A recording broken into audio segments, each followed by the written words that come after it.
Good afternoon, students. Class 10.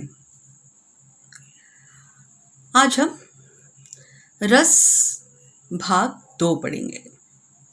पहले भाग में हमने रस क्या है जाना था और रस के अलग अलग जो भेद होते हैं उनके बारे में जाना था। रस किसे कहते हैं, रस के कितने भेद होते हैं, कितने प्रकार के होते हैं, इसके बारे में हमने जाना था। अब हम इसके आगे की जानकारी प्राप्त करेंगे कि रस जो अलग अलग जो रस होते हैं वो है कैसे, उसे उनमें क्या क्या होता है।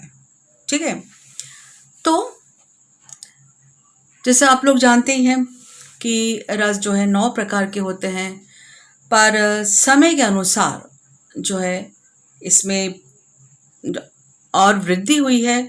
रस जो है 9 थे, 9 से 11 हो गए हैं, है ना। और वो कौन कौन से? हास्य रस, श्रृंगार रस, करुण रस, रौद्र रस, वीर रस, भयानक रस, विभत्स रस, अद्भुत रस, शांत रस। ये है आपके 9 रस। और वात्सल्य रस और भक्ति रस जो है इसे बाद में जोड़ा गया है। ठीक है, और रस की को सबसे पहले जो है नाट्य शास्त्र में भरत मुनि ने जो है इसे परिभाषित किया था। ये सब तो आप लोग जानते ही हैं। ठीक है, अब हम लोग देखेंगे कि रस के जो भाग होते हैं उसमें क्या क्या होता है और उसमें जो है किस किस तरह के वातावरण या किस किस तरह के उसको अलग अलग जो भाग है वो किस तरह से आते हैं ये देखेंगे।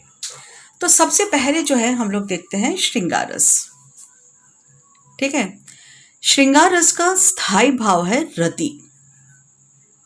ठीक है, इसकी भी जानकारी मैंने आप लोगों को दे दी थी कि रसों के जो स्थायी भाव है उसको भी हमने पढ़ लिया था। ठीक है, तो श्रृंगार रस का स्थायी भाव है रति।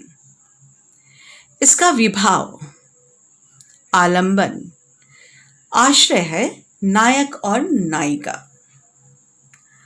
इसका उद्दीपन विभाव अनुराग में वृद्धि करने में और सहायक वातावरण उपवन रमणीय वातावरण, ये जो है वृद्धि करने में, जो अनुराग में वृद्धि करने में सहायक होता है, और वातावरण और उपवन ये जो है वहाँ के उस समय के वातावरण, तो इस तरह के वातावरण में जो है श्रृंगार रस की रचना की जाती है। ठीक है, अनुभव है प्रेम पूर्वक आलाप। श्रृंगार रस में अनुभव क्या होता है? वो प्रेम पूर्वक आलाप, बातचीत की जाती है। ठीक है, श्रृंगार रस के 2 भेद होते हैं, संयोग श्रृंगार और वियोग श्रृंगार। संयोग श्रृंगार में जो है नायक नायिका का मिलन होता है, और वियोग श्रृंगार में जो है बिछो, जब नायक और नायिका या जो भी प्रिय होता है उसका जो विछो होता है उसको वियोग श्रृंगार कहते हैं। ठीक है, संयोग श्रृंगार, इसमें नायक और नायिका के मिलन, प्रेम आदि का संयोग श्रृंगार रस कहा जाता है। ठीक है, और वियोग श्रृंगार, जिस रचना में नायक और नायिका में विछो विरह का वर्णन हो उसे वियोग श्रृंगार कहा जाता है। ठीक है, आपको प्रश्न जो है इस तरह के ही आएंगे कि संयोग श्रृंगार क्या है, वियोग श्रृंगार क्या है। ठीक है, या श्रृंगार रस का विभाव क्या होता है, श्रृंगार रस का उद्दीपन क्या होता है, श्रृंगार रस में अनुभव क्या होता है। ठीक है, इस तरह के प्रश्न हाफ मार्क्स के या MCQ में पूछे जाते हैं। ठीक है, अगला है करुण रस। ठीक है, करुण रस का स्थायी भाव शोक है।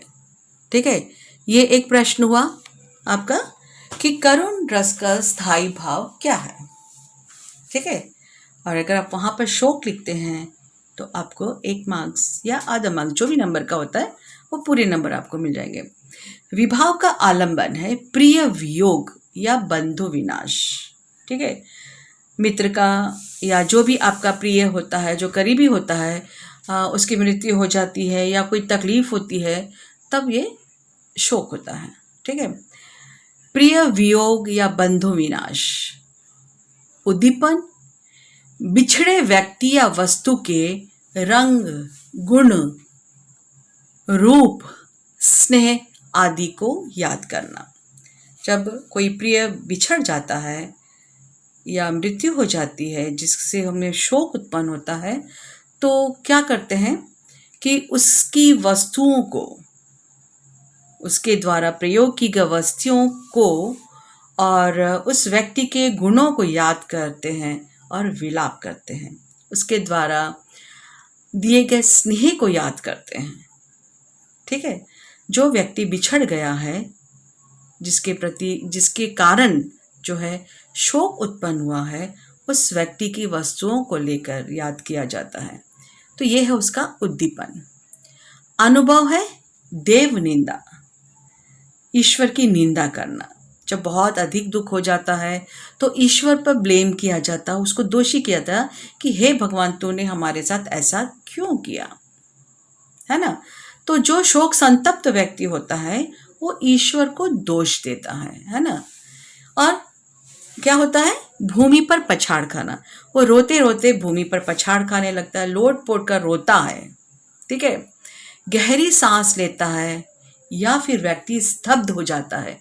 जब कोई शोक संदेश सुनता है तो व्यक्ति जो है वो स्टैचू जैसा स्तब्ध हो जाता है, वो उस पर विश्वास नहीं करता है ना, और पछाड़ खाकर रोने लगता है। तो ये है इसका अनुभव।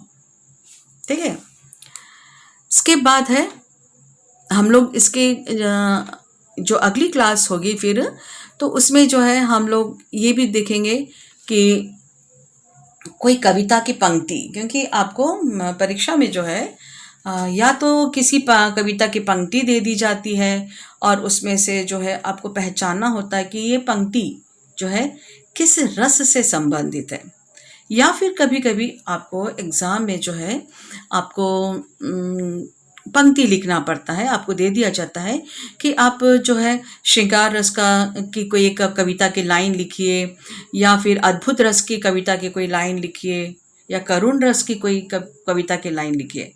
तो इसको जो है हम लोग अगली क्लास होगी उसमें देखेंगे। तो शोक का जो है वो संचारी भाव होता है दुख, विषाद, चिंता और स्मृति। जिस व्यक्ति से शोक उत्पन्न हुआ है उस व्यक्ति की स्मृति करना, उसके बारे में सोचना और दुख प्रकट करना, ये संचारी भाव है। अगला रस है रौद्र रस। ठीक है, रौद्र रस का स्थायी भाव होता है क्रोध, विभाव, शत्रु, शोषक या आतताई इत्यादि। जब हम अपने शत्रु को देखते हैं, जब अपने शोषक को, जो आप पर शोषण कर रहा है, उसको देखते हैं, या आप पर मतलब अत्याचार कर रहा है उस व्यक्ति को देखते हैं, तो आपके मन में उसके प्रति क्रोध उत्पन्न होता है। तो हमारे मन में कौन सा रस उत्पन्न होता है? क्रोध रस। ठीक है, या फिर इनकी चेष्टाएं, जो अतताई है या जो शत्रु है, कुछ ऐसी चेष्टाएं करता है, कुछ ऐसी हरकतें करता है जिसकी वजह से जो है हमारे मन में क्रोध उत्पन्न होता है ना। तो क्रोध रस की उत्पत्ति होती है। आया समझ में? तो उद्दीपन है इनकी चेष्टाएं। अनुभव याद है, सब हम लोगों ने पढ़ा था, अनुभव, उद्दीपन, विभाव, है ना। तो अनुभव है प्रहार करना, जिसका जो है हम प्रहार करते हैं, आंखें लाल हो जाती है, होठ चबाने लगते हैं। ठीक है, ये हमारे शरीर पर इसका इफेक्ट पड़ता है ना। जब हम अपने ऊपर किसी व्यक्ति पर हमें क्रोध आता है तो क्या था, क्रोध से जो है हमारा चेहरा लाल हो जाता है, आंखें लाल हो जाती है, और गुस्से से जो है हम दांत किटकिटाने लगते हैं या फिर होठ चबाने लगते हैं, है ना। तो ये क्या हुआ? अनुभव, उसका इफेक्ट। ठीक है, इसके बाद है संचारी भाव। किसका? रौद्र रस का संचारी भाव। रौद्र रस का संचारी भाव है ईर्ष्या या मोह। ईर्ष्या किसके प्रति? अपने शत्रु के प्रति, गुस्सा, क्रोध, है ना। तो ये है आपका रौद्र रस के जो अनुभव, विभाव, उद्दीपन, है ना, या संचारी भाव या स्थायी भाव, ये है रौद्र रस। अगला है हास्य रस। ठीक है, हास्य रस का स्थायी भाव है हास्य। हास्य मतलब हंसना। ठीक है, हास्य रस का विभाव है, विभाव का पहला है आलंबन। आलंबन है हास्य पद, वस्तुएं या प्राणी। जब हम किसी जोकर को देखते हैं या ऐसी हरकत करने वाले व्यक्ति को देखते हैं जो हंसी की हरकतें करता है, तो उस व्यक्ति को देखकर जो है हमको हंसी आती है। या फिर किसी वाणी को, किसी की हंसीपूर्ण वाणी को देखकर, चुटकुला जोक वगैरह सुनकर भी जो है हमें हंसी आती है ना। तो हास्य प्रद वस्तुएं या प्राणी जिनकी विचित्र स्थिति, वो उनकी विचित्र हरकतें जिसको बोला जाएगा, उनके विचित्र कार्य और उनकी वेशभूषा, अजीबोगरीब पोशाक पहन लेते हैं। जोकर किस तरह से रहता है? अजीबोगरीब। ठीक है, पोशाक में सजता है वो, और उसकी इस सजावट को देखकर, उसके सजने को देखकर, उसके इस रूप को देखकर जो है हमें हंसी आती है। तो वेशभूषा, स्वरूप या गुण, विचित्रता को देखकर हंसी आ जाना। ठीक है, तो ये हास्य रस का क्या था? विभाव का आलंबन। हास्य रस का अनुभव, अनुभव हमारे शरीर पर उसका क्या असर होता है। ठीक है, तो जो कुछ भी जो रस होते हैं वो हमारे शरीर पर उसके प्रभाव दिखते हैं, है ना। तो जब हम हंसते हैं तो क्या होता है? हमारे गाल फैल जाते हैं, आंखों में जो एक हंसी की चमक आ जाती है। ठीक है, और आंखें जो है आनंद से संकुचित, हंसते हंसते कभी कभी देखते होंगे किसी की आंखें एकदम छोटी हो जाती है ना। आनंद से संकुचित हो जाना, हंसने से दांत दिखाई देते हैं, है ना।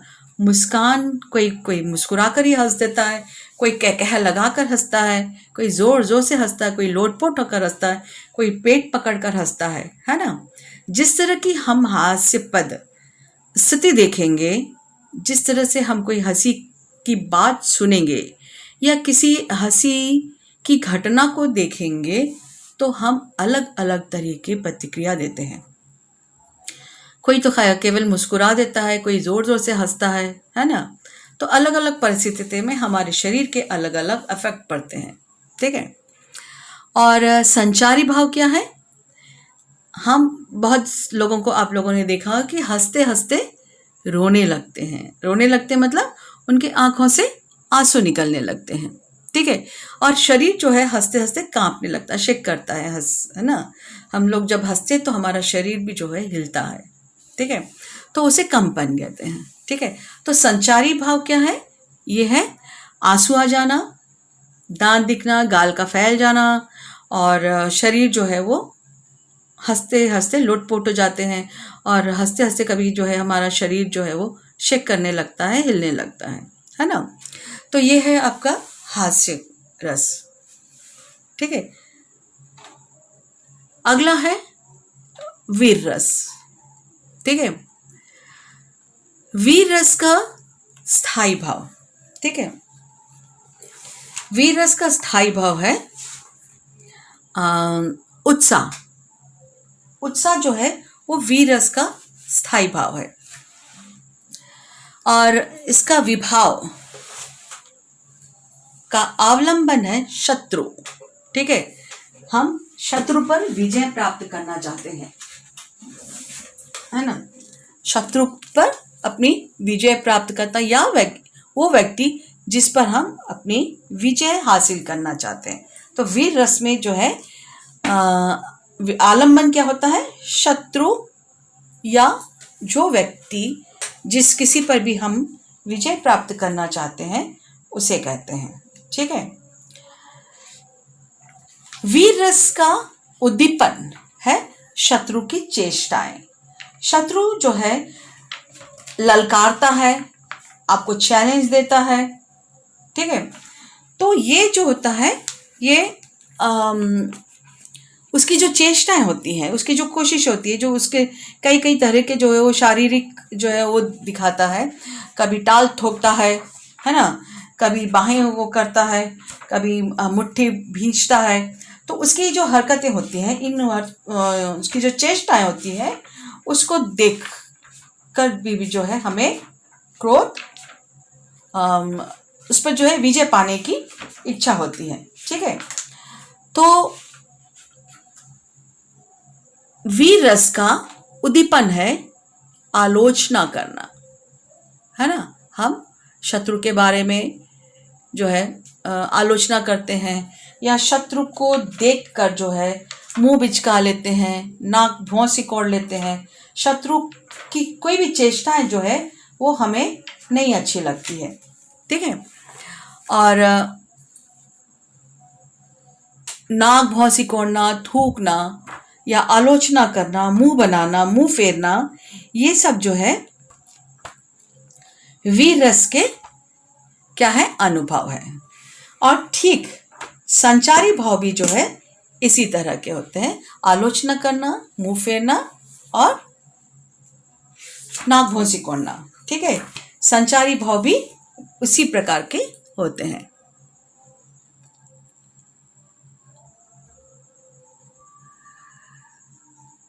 इसके अलावा जो है उत्साह की अभिव्यक्ति जीवन के 4 क्षेत्रों में विशेष रूप से पाई जाती है।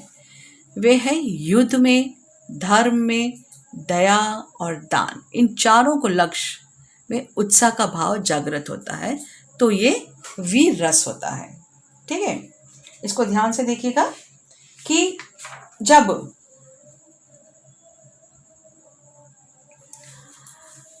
उत्साह की अभिव्यक्ति जीवन के 4 क्षेत्रों में, ठीक है, जीवन के 4 क्षेत्रों में जो है उत्साह की व्यक्त होती है वीर रस में, ठीक है।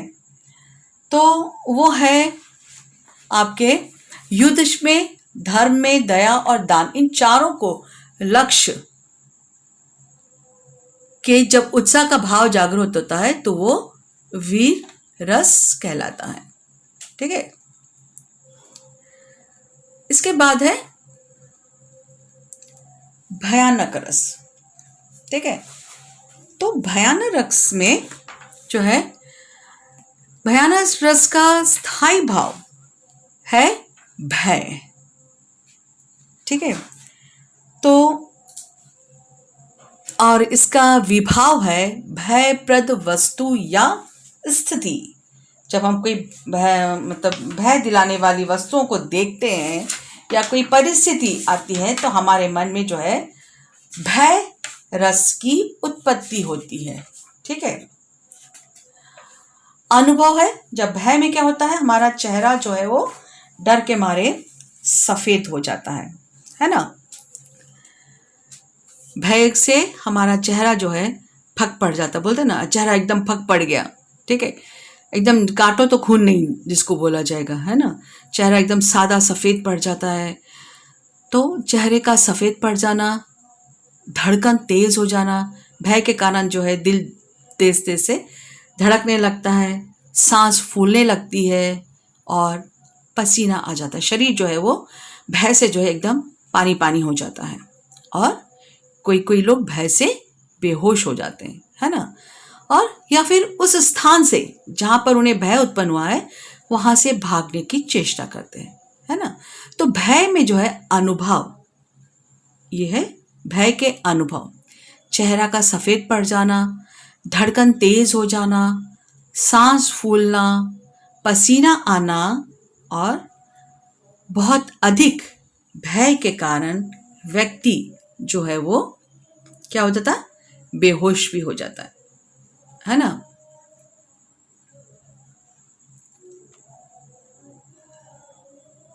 ठीक है।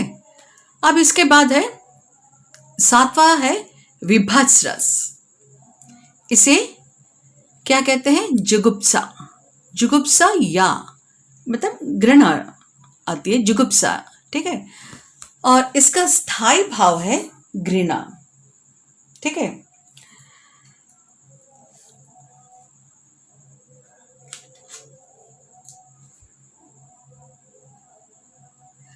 विभाव है किसी घिनौनी या घृणित वातावरण। जैसा होता है कि जैसे कहीं युद्ध का एक क्षेत्र है, युद्ध का एक क्षेत्र है जहाँ पर लाशें ही लाशें पड़ी हुई है ना, और उन लाशों को जो है चील कौवे खा रहे हैं, या कहीं पर जो है गंदगी फैली हुई, पूरा फैला हुआ है, तो इन सब को देख कर जो है हमारे मन में जो है एक घृणा का भाव उत्पन्न होता है ना। और गंदगी में दुर्गंध आती है, ठीक है। जैसे कचरा, बहुत गंदा कचरा पड़ा हुआ है, एकदम जो जगह जो है वो गंदी है, दुर्गंध निकल रही है। या फिर ऐसा दृश्य जिसको देखते हैं कि कभी किसी जानवर के, आप लोग देखते होंगे कि कभी किसी जानवर के जो है वो शव पड़ा हुआ है और उसे जो है कुत्ते या फिर चील कौवे जो है नोच नोच कर खा रहे हैं, है ना। तो ऐसे दृश्य को देखकर भी जो है हमारे मन में जो है एक घृणा का भाव उत्पन्न होता है ना। तो ये है विभत्स रस माना जुगुप्सा यानी घृणा, ठीक है। तो इसका स्थायी भाव है घृणा, और विभाव क्या है इसका, वो है कोई घिनौनी वस्तु या घिनौनी वातावरण, ठीक है। और उद्दीपन है वहां से दुर्गंध आना, गंदगी। अनुभव क्या है, मुंह फेरना। जब हम ऐसी चीजों को देखते हैं तो हम क्या करते हैं, उसको फिर से देखना नहीं, अगर अचानक आपकी नजर पड़ जाती है तो आप वहां से मुंह फेर लेते हैं। भौं का सिकुड़ जाना, थूकना, आलोचना करना, ठीक है, मुंह पर कपड़ा रख देते हैं, ठीक है, आंखें वहां से जो है आंखें फेर लेते हैं, यह है हम अनुभव। आ रहा समझ में। तो इसके बाद है अद्भुत रस। पहले हम लोग उसके बारे में जान लेंगे फिर देखते हैं, ठीक है। अद्भुत रस, अद्भुत रस होता है किसी अलौकिक वस्तु को देखकर, अद्भुत दृश्य देखकर जो आपको आश्चर्यचकित कर दे, ठीक है, ऐसे दृश्य, ठीक है। तो अद्भुत रस का स्थायी भाव है विस्मय। जैसे किसी उड़न तस्त्री को देख लेना, है ना, कि कोई एलियन को देखना होता है ना, ये अद्भुत दृश्य है जो कभी भी, या फिर उल्काओं का फटना, ठीक है, उल्काओं का गिरना, ठीक है, ये अद्भुत दृश्य होता है। तो विभाव, अद्भुत रस का विभाव है आलंबन, अलौकिक वस्तुओं को देखना, अलौकिक, ठीक है, अलौकिक वस्तुओं को देखना या घटना या विमुग्ध करने वाले लम्हों को देखना, ठीक है। जैसे कि आप ये बोला जाएगा कि जब कुरुक्षेत्र में, जब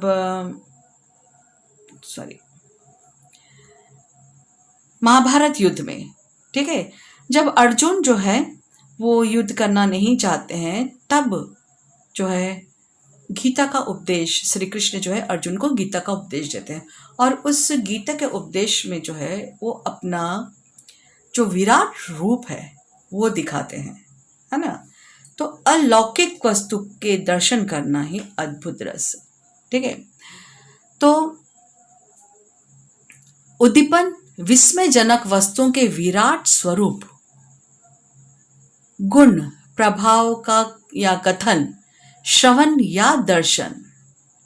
अनुभव है स्तंभित रह जाना, मतलब उस अद्भुत दृश्य को देखकर जो है आप स्तंभित, चकित रह जाते हैं, ठीक है। कभी कभी इस अद्भुत दृश्य को देखकर जो है शरीर से पसीना भी छूटने लगता है, रोमांचित हो जाते हैं, और उसको बयान नहीं कर सकते आप, जो है आपका आवाज जो है वो लड़खड़ाने लगती है, आपका स्वर जो है वो लड़खड़ाने लगता है, और आंखें जो है चकित फैल जाती है, चकित हो जाती है, और उस अद्भुत दृश्य को देखते ही जो है वो व्यक्ति जो है स्तंभित हो जाता है, आंखें फैल जाती है, ठीक है। तो ये प्रभाव जो है हमारे शरीर पर पड़ता है, ठीक है। इसके बाद है नवा रस है, वो है शांत रस, ठीक है। स्थायी भाव, शांत रस का स्थायी भाव क्या है? वैराग्य, उदासी। और इसका विभाव है आलंबन, संसार की असारता का ज्ञान, मतलब संसार को त्यागना, है ना। शांत रस, कोई जो है मन में जो है उदासी आ जाती है, वैराग आ जाता है संसार के प्रति जो है, और वो भक्ति भावना में विलीन हो जाता है, अपने आप को भक्ति में रमा देता है ना। और इसका उद्दीपन क्या है? तीर्थ दर्शन, ईश्वर भगवान के दर्शन करना। ऐसा व्यक्ति जिसमें शांत रस होता है और वो जो है ईश्वर के दर्शन करने के लिए तीर्थ स्थानों में घूमता है, मंदिरों के दर्शन करता है और वो शांति का अनुभव करता है ना। तो तीर्थ दर्शन करना, सत्संग करने से भी जो है आपको शांति रस प्राप्त होता है। एकांत चिंतन, एकांत में रहकर ईश्वर की प्रति चिंतन करना, ये सब उद्दीपन है। ठीक है। अनुभव क्या है? अलौकिक प्रसन्नता। जो व्यक्ति सत्संग या ईश्वर की भक्ति करता है, जिसमें शांत रस की प्रधानता होती है, उसमें एक अलौकिक प्रसन्नता मिलती है उसे। ठीक है। और वह शांतिमयता हो जाता है। ठीक है। इसका संचारी भाव है निर्वैध। निर्वैध मतलब वैराग्य। ठीक है। शांत रस का संचारी भाव है निर्वैध। ठीक है। और स्थायी भाव है वैराग। निर्वैध और हर्ष, इसमें जो है व्यक्ति को हर्ष, खुशी मिलती है ईश्वर की भक्ति, शांत रस में रहने से। ठीक है। तो ये थे बच्चों 9 रस जो पहले से थे, लेकिन बाद में तुलसीदास जी के द्वारा और कृष्ण भक्ति शाखा के कवि सूरदास जी के द्वारा जो है 2 और रसों को इन 9 रसों में जोड़ा गया है, जिससे 9 रसों की संख्या कितनी हो गई है? 11 हो गई है। ठीक है। तो वात्सल्य रस, वात्सल्य रस कैसा होता है?